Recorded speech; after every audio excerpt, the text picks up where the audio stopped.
David, thank you for joining me this evening. I know you're a very busy man and always stuff going on, books coming out left and right. I just read your not your latest book, but the Schooner America.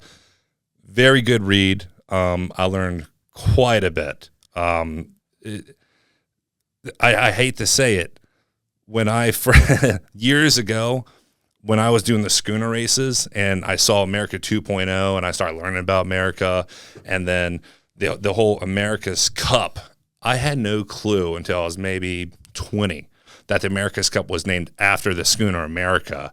And so what made you want to dive into that whole subject? Yeah. So first, thanks for having me here. Yeah. It's great to be doing a local podcast like this with Inside the Bacon Sales studio. So fun to be here, and I'm happy to be here this evening. And that's a great question. Like a lot of sailors, yourself included, and our listeners, I'm sure, the America's Cup represented everything in our sport. It was the pinnacle of the sport. It had this mystique and this aura around it. And I'd always known the legend, like we all did, of August 22nd, 1851. This New York black schooner sails across the North Atlantic on her own keel and trounces this British fleet and wins a cup, which is therefore named in her honor. Right. And that story is really, really well told by lots of people. I mean, I say in the foreword of the book, oceans of ink have been spilled on that story. And it's almost fetishized. I mean, we know what the crew ate for breakfast, lunch, and dinner that day. We know when sail changes were made down to the minute. We know what the band was playing on shore when they crossed the finish line. There's lots of myths that hang off of that. Your Majesty, there is no second, for example, hangs off of that story. So, that's a marvelous story. And to be honest, I wasn't going to add anything new to that story.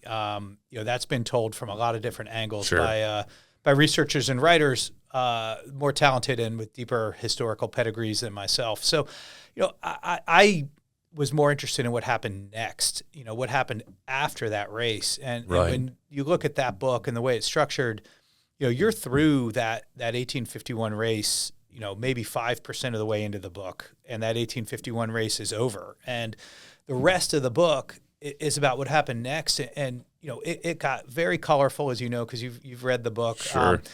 She served on both sides of the Civil War. Yeah, that was amazing. She was sunk, on purpose and raised and rehabilitated. She was a rich man's toy at one point. She was donated to the Naval Academy twice. And she ends up in Eastport, 90 years after that victory on the hard in Eastport. And all the stars seem to be finally aligning on her behalf, and maybe she's gonna make it. And then the United States and the United States allies get dragged into World War II, and they have to go out and save democracy, save the world. And so America then gets put on the back burner again. So that's really what got me focused on it. And the way that the reason the story came to me in the first place was there was a gentleman named Fred Hecklinger here in town, and Fred was a very accomplished sailor, yachtsman, wooden boat builder, very associated with a lot of wooden boats over the years, worked on a lot of classic boats, both Pride of Baltimore's, Running Tide, those sort of vessels. And Fred was also a maritime historian, untrained, unpedigreed maritime historian, like some of the great ones are. And, Fred ended up with a lot of Schooner America wood in his shop. Over the years, he had accumulated the Schooner America wood, and he actually walked into my office at one point and dropped a hunk of wood on my desk about the size of a lunchbox. Dark, pockmarked, heavy, hard wood. Dropped it on my desk and said, "This is what you should write about next. This is a piece of the true cross," and that gets your mind going. And this is before Google, so I started my research. Probably on, encyclopediabritannica.com, probably at that point before Google. And, learned that America's final chapter played out in Eastport. And so that nobody really had the story right. A lot of people took stabs at the story, and a lot of people did their best at writing the story, but nobody had actually gone into the documents and, Right. and the records and the interviews with those that saw her on the ground there. So I picked it up there. So that's where we went. Yeah, when I was reading into some of that, and even in Gary's forward and I even chatted with him a little bit about it, and he was really excited about the book coming out, and that's kind of what got me interested in it. And I love schooners. I did this schooner race ever since I was 19, and in my mid 30s, I just missed the last one, which I'm pretty bummed. I heard that was a real good one to do, But I'm reading into the book, and I'm finding all of these excerpts from these. I felt like I was in Eastport when I was hearing these stories about it, and the workers. You sort of wrap your head around the entire World War II effort and the MTBs and all those. And yeah, well, look, here's the thing. I've been around boats my whole life, as have you. Sure. And you invest enough time and you make it part of your life, like we both have, and a lot of the listeners have. You begin to know that some of the dynamics don't change over the years. Sure. There's the people that own the boats. Some of them are into the physical act of sailing. Others are just own the boats because they like to own a boat. There's the people that make the boats go fast through the water. There's the people that fix the boats when they're broken. And those dynamics don't change over generations. And Right. the tools we use may be different. The equipment we use may be different, but the actual dynamics of how people interact with each other We're still using a wind. are the same, right? And the paid crew aboard America and the guys that were working on or pulling the sails up and down and doing the grunty stuff Right. spoke in the same language and used the same techniques that we do today when we're doing grunty stuff on our boat. And when the owner arrives, they sit up a little straighter and they maybe snub out the cigarettes and clean up the language a little bit. And that dynamic in 1851 is the same in 2025. So so approaching it with that mindset that there would be aspects of it that would ring true to our experience in the 21st century was important. And then the magic really happened. And this is a lesson for me and for anybody that cares about history, which I believe there's a real connection between sailors and history. Sure. We all of us who sail appreciate those who went before. Of course. It's names on a trophy. It's vessels that we see pictures of in the past, places we go, the events we do. So the Annapolis Maritime Museum in Eastport is a home of a collection of oral histories that they have in their archives there. And they're publicly accessible. Right. Some are on the internet. Posted. Others are accessible when you go visit the museum. They're working on digitizing as many as possible. So starting in the 90s, a gentleman in Eastport named Mike Myron, who owned that Shell station there in Eastport, Mike was interested in history. Again, another great unpedigreed historian. Sure. Walked around with a old-fashioned tape recorder and stuck a microphone underneath the nose of anybody that had gray hair, that was a boater or an Eastport native, and asked them to tell their story. Sure. And those all ended up at the Maritime Museum. There's dozens, if not hundreds of these. And so when it was time to start digging into the 1940s Eastport scene, I was able to listen to some of those oral histories and read the transcripts of others and hear firsthand what was going on the ground in Eastport. So, Sure. When you're approaching this to tell this story, what matters is firsthand primary sources. And if you have a person that was on the ground in Eastport that saw America there Right. or worked on it, and you can get their account, and then you apply that same dynamics of owners and boatyard workers and sailors and racers, and that gives you some idea of their mindset. So that was incredibly valuable to me. And the lesson I learned from that exercise was today, getting voices on tape or Yes. on video or on digital of those folks is so important. Right. So I know that the Annapolis Maritime Museum continues to collect oral histories. I know some of the yacht clubs in the area have been collecting oral histories. You're a part of this exercise with this podcast, Yeah. collecting these things, because in 75 years, there could be a young historian that wants to hear stories of 2025 in Right. Eastport, right? Yeah. So that was the approach. I also knew I would augment the dynamics, understanding the oral histories, and then I had to have a document trail. And, you have, especially a subject like America. Sure. So America, beloved. The America's Cup, beloved. There's experts. Everybody at the bar is an expert on the schooner America. So I knew I had to have my facts watertight. Yeah. So that becomes trips to the National Archives, multiple trips there, Mystic Seaport Archives, New York Yacht Club Archives, State of Maryland Archives out on Rail Boulevard, et cetera, and trying to dig out original documentation. How long was this?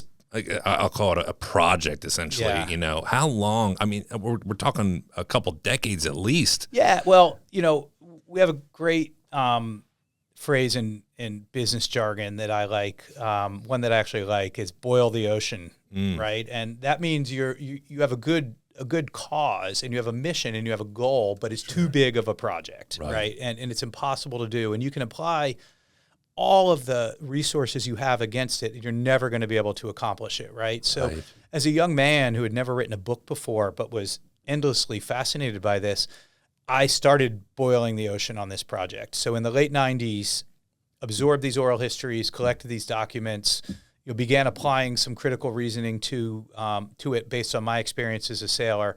And the project just kept growing and growing and growing, and it got huge. Right. And I had everything in my early outlines of the book. I had Navy football in there. I had Robert Goddard at North Severn in there. I had, 50,000 words on the blockade off Charleston, which, because I would get excited about these subjects and go diving on them. So I went through a lot of ups and downs. So it was a course of about 20 years from when I first started writing words until when the book was published. Now, was I working on it the whole time? No way. Yeah, I put it aside for a year. I'd put it aside for 2 years. I wrote a book about Thomas Point Shoal Lighthouse. Yeah. I raised 3 kids. I coached a lot of girls lacrosse. I had a career. But the story kept pulling me back. So finally, to get it into shape to be published and to unboil the ocean, that was probably about 18 months of just focus on that. Yeah. It's a pretty watertight book. Now, when you were getting into essentially the lifeline of the boat, did you know that you would have so much Civil War stuff, information? Did you know that going into it, or was that a focus? Because I personally found that really and there was some stuff I just did not know until I read that and just the history of it. And I started talking to people about it. Even my father, he's like, "Oh, I didn't know this or that." And I gave him a book. I'm like, "Dude, read this chapter. Like, you're gonna learn stuff that was when I go into." Because my family's from Texas, I got family up north, and our trails go back to folks on both sides of the Civil War. And when it goes into the whole situation where it was transporting soldiers, and then they eventually sunk the boat and then re-raised and brought it north. The whole idea that it was sort of like a rebel cruiser, and that it's just from a the Majesty, there is no second, pristine, here we are, top racer with the elitists of the sailing group to these rebel soldiers, being a transport boat. It's just almost like Star Wars, the Millennium Falcon, going through these generations. That's a great that's a great analogy. Think about that chapter in her life as a Confederate blockade runner. Yeah. Low, black, fast, really well handled by a small crew, able to negotiate her way through the blockade, very weatherly, and in a lot of conditions faster than steamships. Yes. Like in a proper breeze at the right wind angle, she can outrun steamships. So she was a great blockade runner. That's a very compelling part of her history. And to answer your original question, I knew that she was in the Civil War on both sides. The details I did not know, but there was so much of America's story, again, focused on August 22nd, 1851, that the rest of this stuff are almost footnotes when people tell the America's Cup story. And it was my belief and almost duty by the end to get it all out into the sunlight. Sure. So 250 footnotes in the book. Yeah, I saw quite a few of them. Yeah. And then fast forwarding to its later days, just being in Eastport, you know, I know that I'll never look at, you know, that area, the Annapolis, you know, yacht area, chart house, the big shed. I'll never, you know, now it's who's in there, one of those boat, Great White, Tri-State, yeah. And so I'm like, you know, it was in there, and like all these MTBs are being produced out of there, and just this, you know, I can just imagine all the crew like, all right, we're getting paid to work on this, and they're sort of maybe thinking it's just a boat, you know, oh, it's had its days, and it's not going to have the significance this many years later. And they're sort of, and I look at that now as some of these boats now, you know, that you go down to Mexico and you're hanging out there and you can see some of the old America's boats be, you know, they're for charter or something like that. I'm like, okay, what else are we going to see 10, 50, 100 years from now? You know, and that same aspect where you say, hey, a kid, you know, in 75 years, he might be like, well, what's going on in 2025? Yeah. You know? Yeah, no, so on the physical space there in Eastport, you know, it's a pretty magical little bit of land there between 2nd Street and 3rd Street on the Spa Creek shore of Eastport. And you can walk around there, and it's pretty evocative of what it was like in World War II. Sure. A lot of the buildings still stand. You know, there's a couple historical markers down there, et cetera. And one thing that's been neat since the book's been published is I've actually run into people down there looking for where America was. You know, one guy I ran into had a hunk of wood that he brought down to visit the site where America was. But to you know, on your other point there about old boats and what happens to them, let's think back.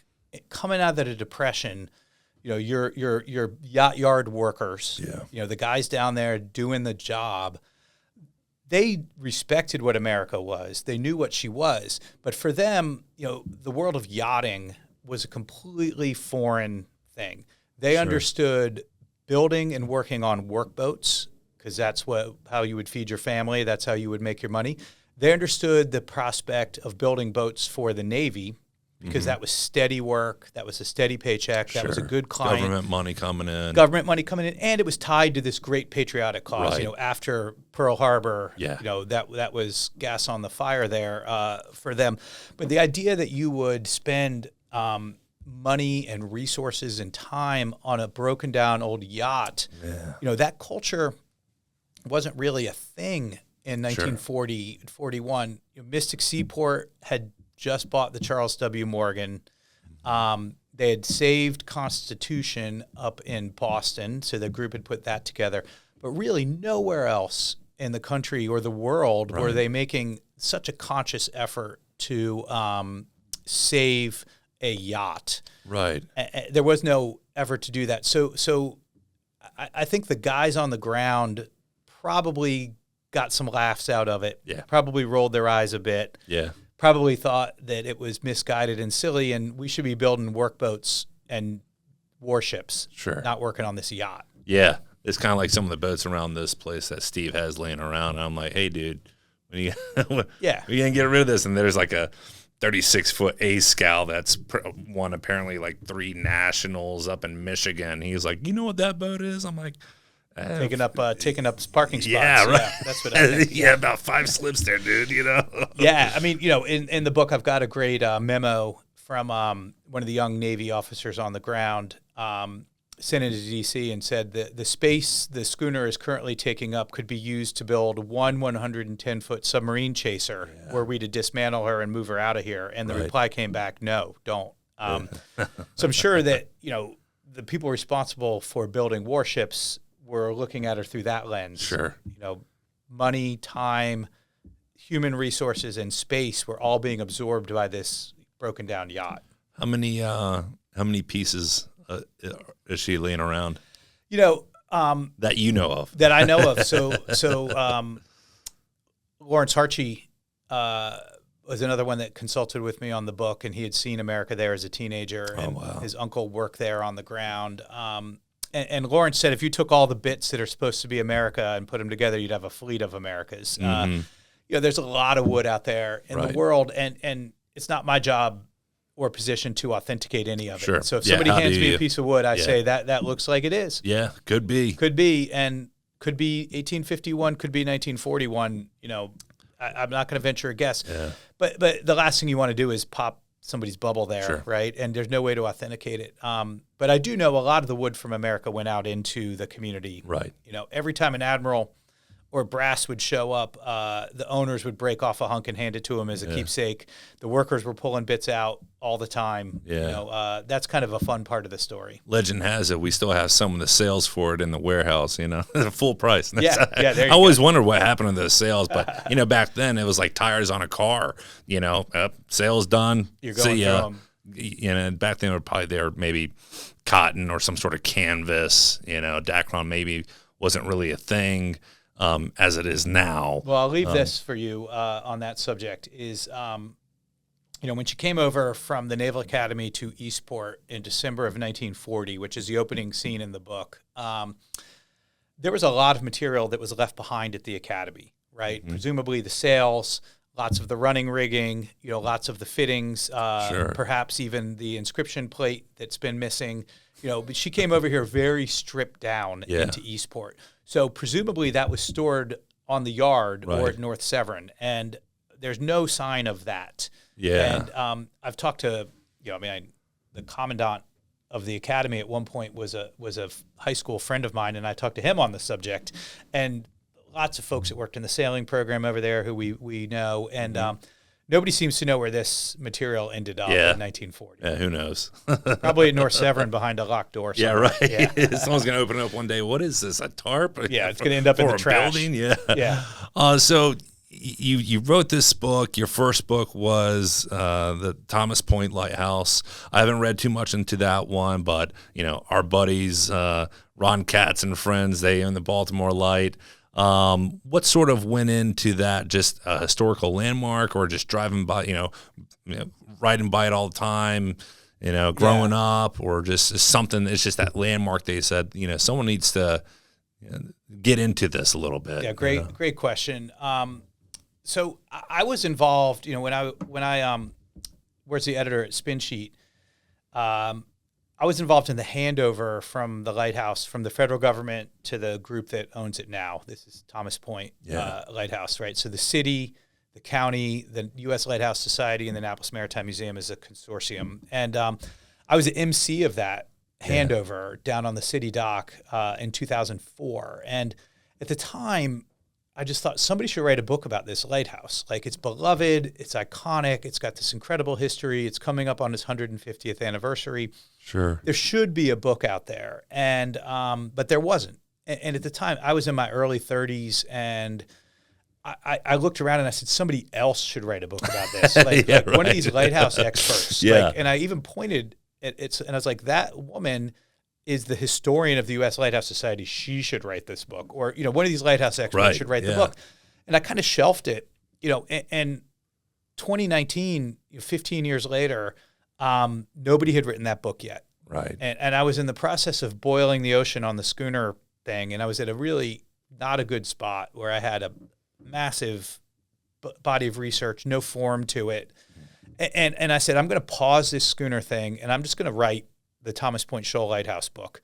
And so the first thing I did on that was went on Amazon and ordered 4 lighthouse books from around the country. One from Gayhead up in Martha's Vineyard, one on Hatteras, one on Point Bonita out on the West Coast, and one up on the Great Lakes. And those books arrived, and I studied them and looked through them. And the one I liked the best, and I thought looked the best, I flipped over and got the name of the publisher off the back. And I wrote them an email that basically said, loved your lighthouse book. I want to write one on Thomas Point Shoal Lighthouse. This is why it deserves a book. You know, boom, boom, boom. Sure. This is why I'm the right guy to write it. Boom, boom, boom. And 24 hours later, I was under contract to write that book. Oh, wow. Right? So it was that needed. And the great phrase, like, if you don't do it, who will? Right? And I'd waited all those years and nobody else did. So I dove into it. And what I loved about it compared to the schooner book was it was one bit of earth, you know, one specific place, and it had a very specific timeline. You know, like it's a chronological order. And the schooner book, and you go put your hand on it.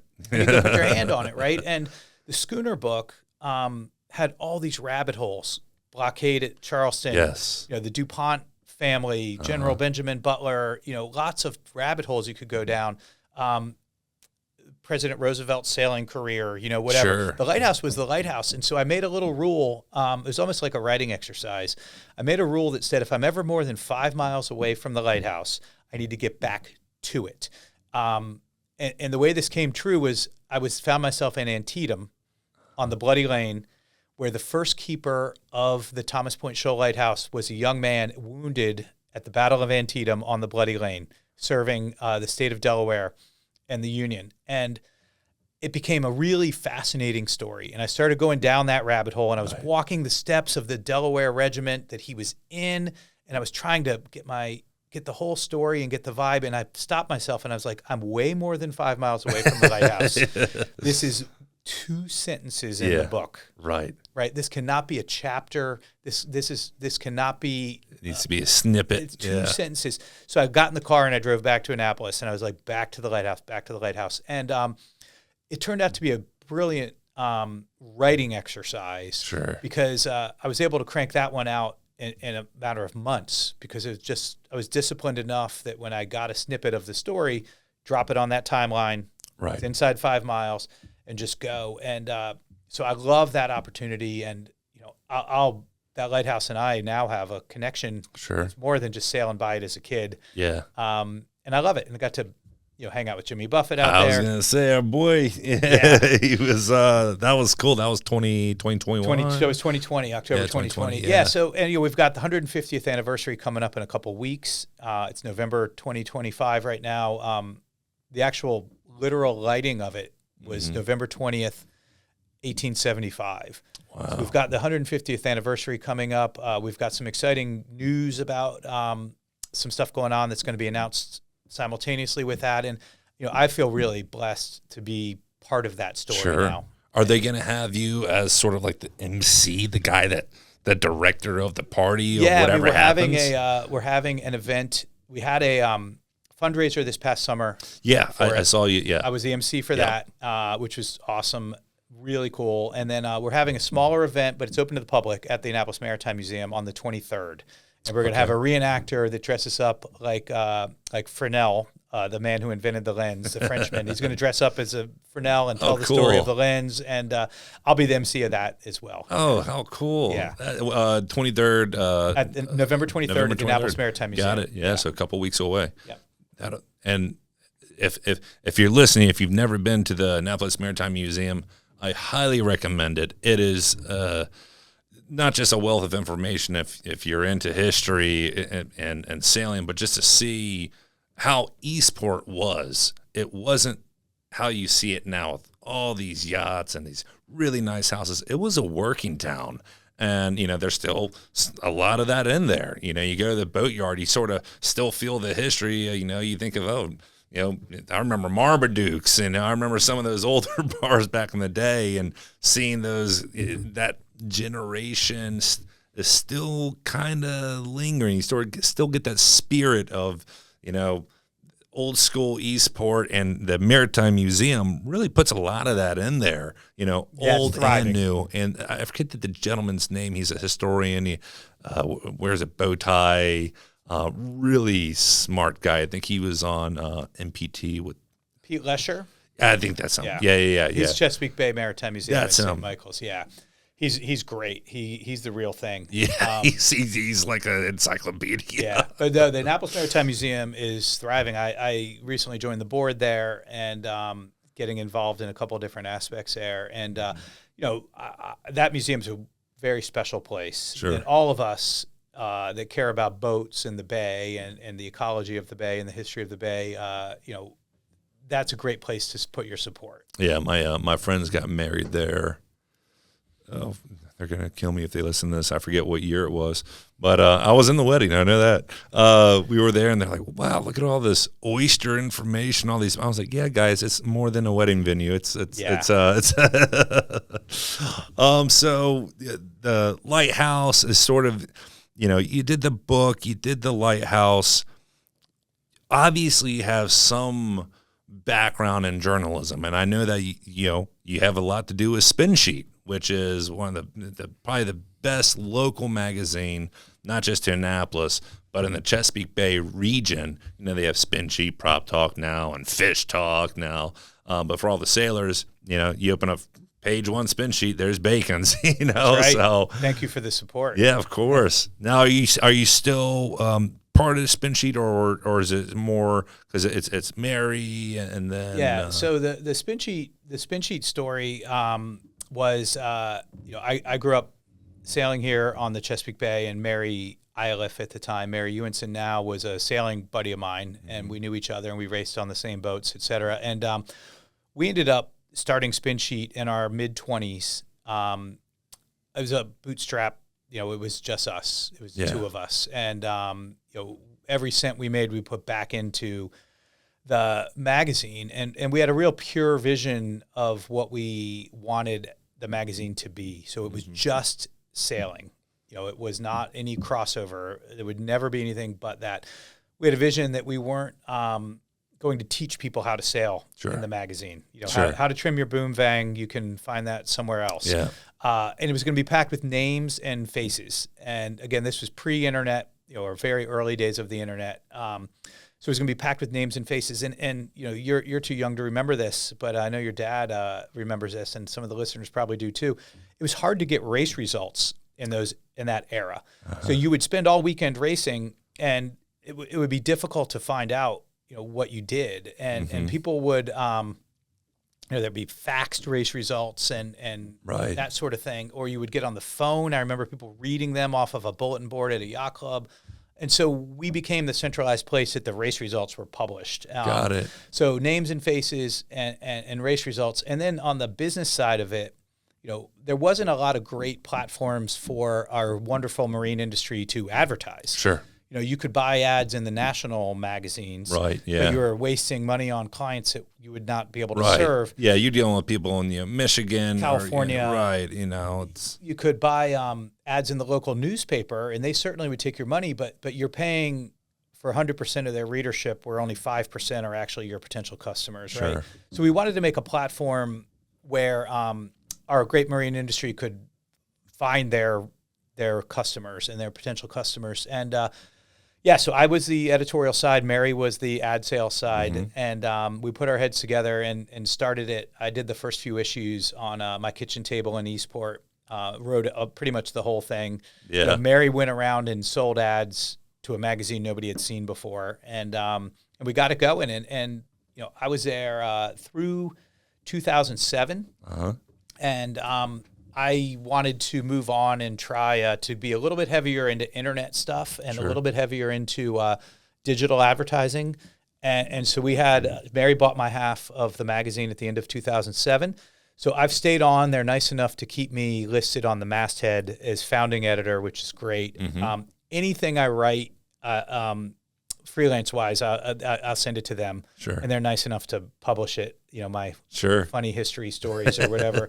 I'll occasionally fill in as a photographer. I actually had a cover last year, which is pretty funny that I was filling in. I was like the 7th string photographer, and I filled in and shot a cover for them. And I'm just, endlessly proud of that. And you also had the...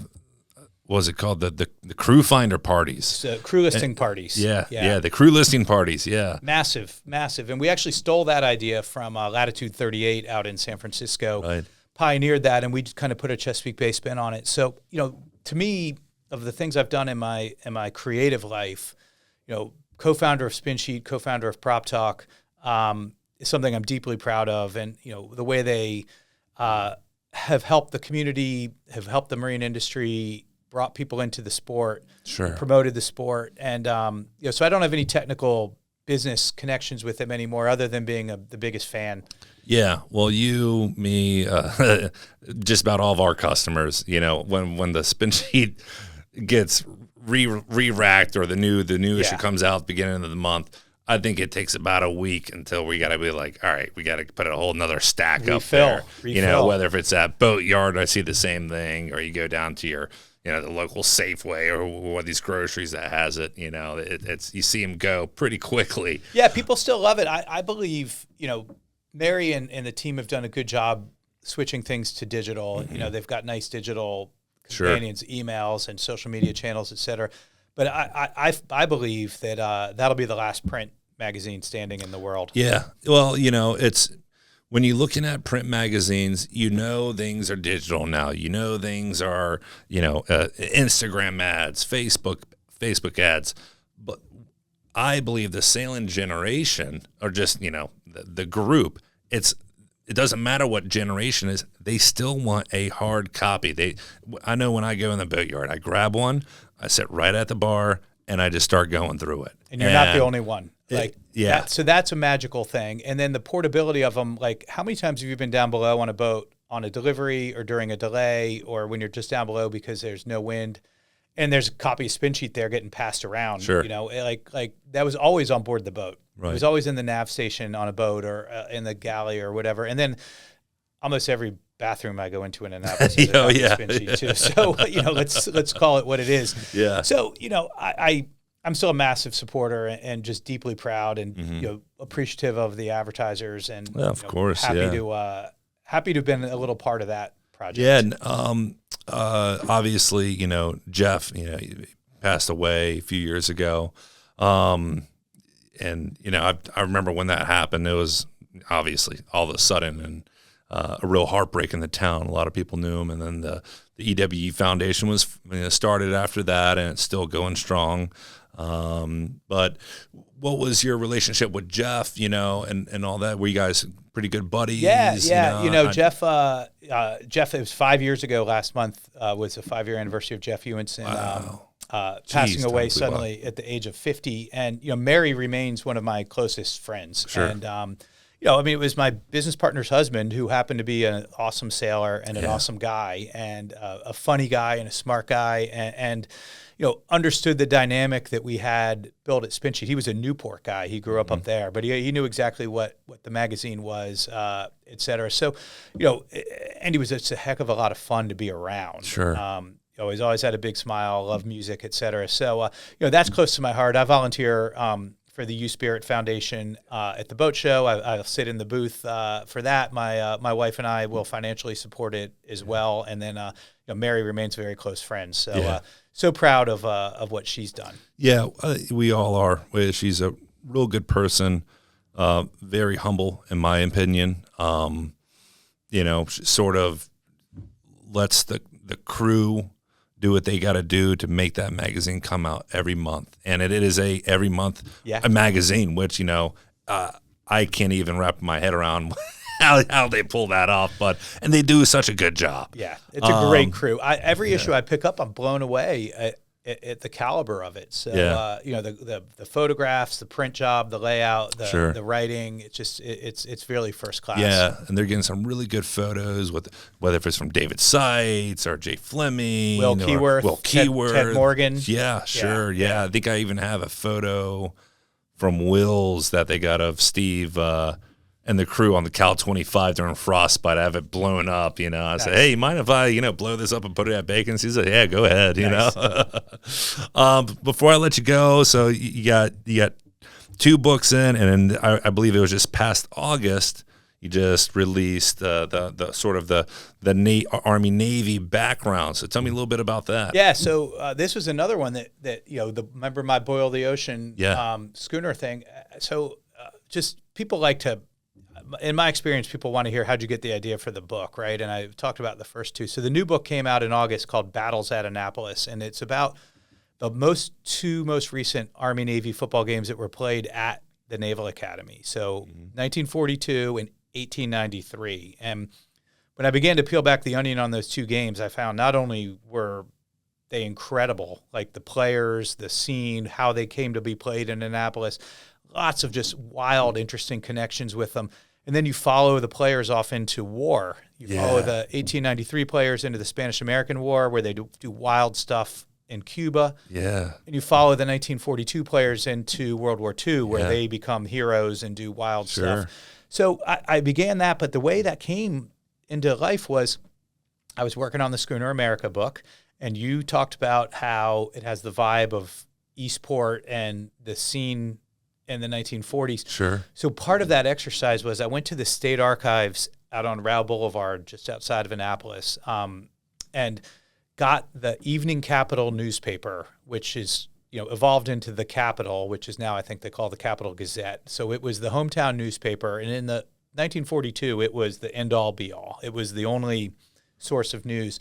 And I literally started on January 2nd, 1942, and I looked at every issue of that newspaper for 1942. It took a couple days, a couple different sessions, but I wanted to get really dialed in, like how much did a dozen eggs cost? What movies were they going to see at the theater downtown?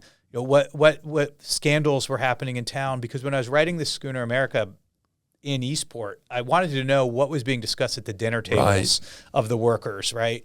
And when the war news would come from the South Pacific, and it was bad news at the beginning of the war, how was that filtered? What kind of efforts were happening on the home front? So I was going through this every issue of the paper, and sometimes reading them closely, other times just skimming them.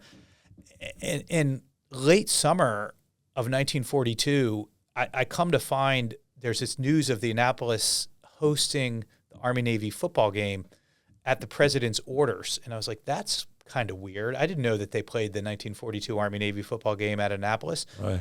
And then you follow it all the way through the game, which is on November 28th, and it was a huge deal. And they played it right on the edge of the river, right down, on a field that is now inland because they built a landfill out there. Sure.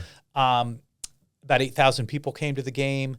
Grantland Rice, the famous sports writer, was there. Mel Allen, this famous sports announcer, was there. And the players go off to do cool stuff. So originally I incorporated that into the Schooner America book because it was a couple hundred yards from the yacht yard. Sure. You could hear the crowd at the yacht yard. You could hear the yacht yard activity at the field. So originally it was a couple chapters in there, boiling the ocean. Yeah. And one of my early readers said, stop. Like, why am I reading about Army-Navy football in a book about sport and the Schooner America? Carve it out, set it aside, and revisit it at another point. So after the Schooner America book was finished and done and dusted, the publisher said, what do you want to do next? We're happy with the way this is going. Sure. What do you want to do next? So I gave them 5 ideas, as one does, have 5 book ideas in their head at all times. And that's another problem. And they came back and circled the Army-Navy one, and they're like, you got to tell that story. Yeah. Like, people love Army-Navy, people love sports stories. And it was a little bit odd for me because everything I'd done in my creative life before was around the waterfront. Co-founding Spin Sheet, co-founding Prop Talk, the Lighthouse book, the Schooner book, and other creative projects had always been right on that waterfront. And suddenly I was diving into football. I was not a football guy. I was diving into the Naval Academy and the Military Academy. I was not one of those guys. Right. But I was a townie.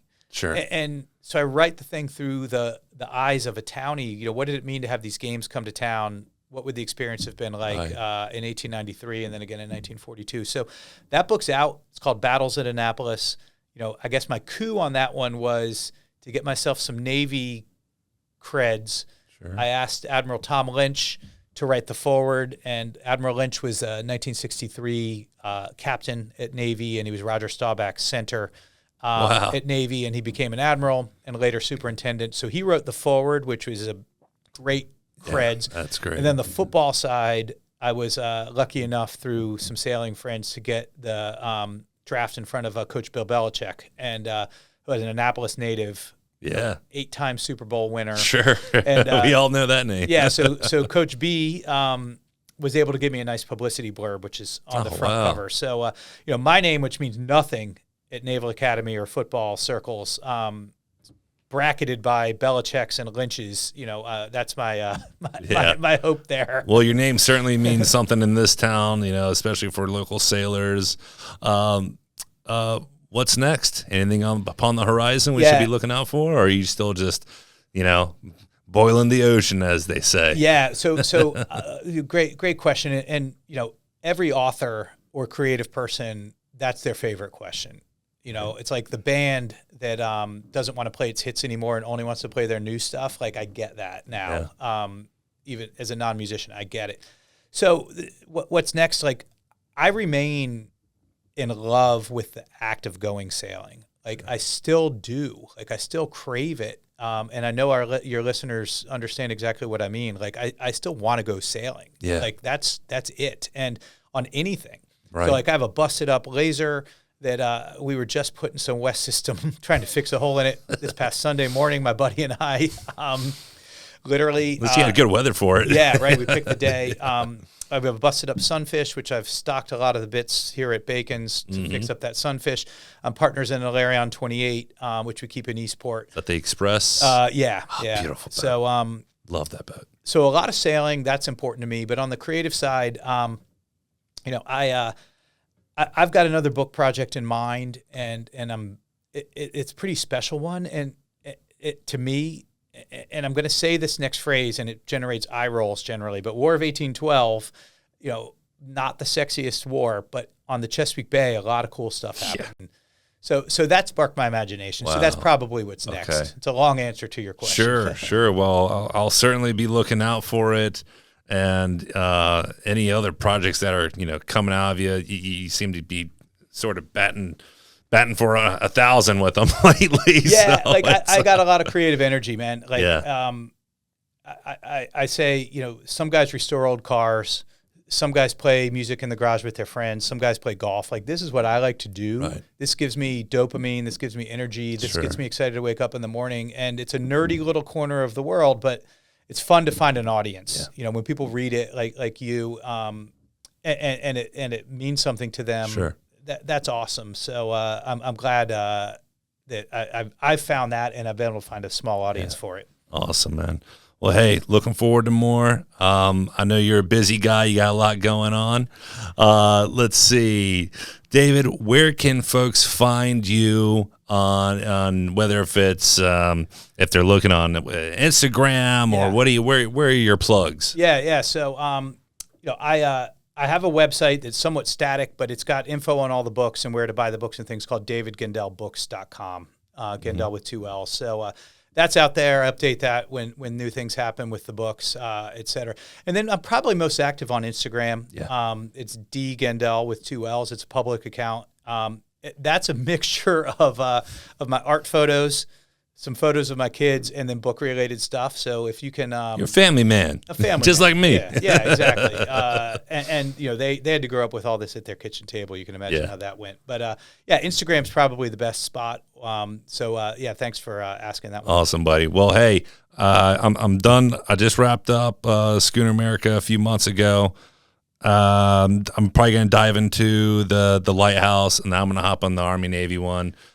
We got Mike here. He's a Navy grad, 20 years submarine weapons officer. And so I kind of mentioned the idea. He's like, I'd like to get a read of that. I'm like, all right, buddy, I'll hand it over when I'm done. Yeah, and I mean, the Lighthouse book with the 150th anniversary in just a couple weeks. Yeah, and that's a fast read. Yeah, I might have to meet you over for that. Yeah, I think I'll make sure I'm off that day. Yeah, the Lighthouse book I wrote is like a series of magazine articles. Sure. So it's meant to be picked down and put up. Good. And you could get through that one. And I mean, in honor of her 150th, I think that'd be Have you ever thought about doing audiobook?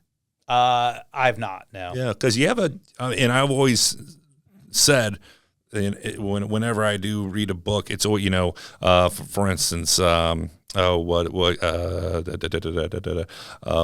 the famous chef? Bourdain. Anthony Bourdain. What was Kitchen Confidential. Kitchen Confidential. When you look at that and you say, you read it and then you read the audio, it's like, okay, he's perfect for that. I think if you do go that route, you have the heart to it and you have a good voice for it as well. And there's a whole generation of folks that, and I still like having a hard copy, but the generation under me, it's all audio. Even even when they're watching a movie, they're saying that a lot of these movies now, they're making them so you can hear them and not even sort of, because they're all doing the text and the phone. They sort of like to have it. Like my wife, she doesn't read a book. She probably couldn't read a milk carton and she'd get bored. But these audio books, she loves them. So, think about it, because it can sort of be a whole nother sort of audience that you might be able to pick up. Yeah, I love technology, and I love new platforms. I'll record you up here. That sort of thing. Yeah, it's great. All right. Well, I appreciate the opportunity to come, and man. thanks to everybody for listening. I appreciate it, bro. Thank you so much, Dave.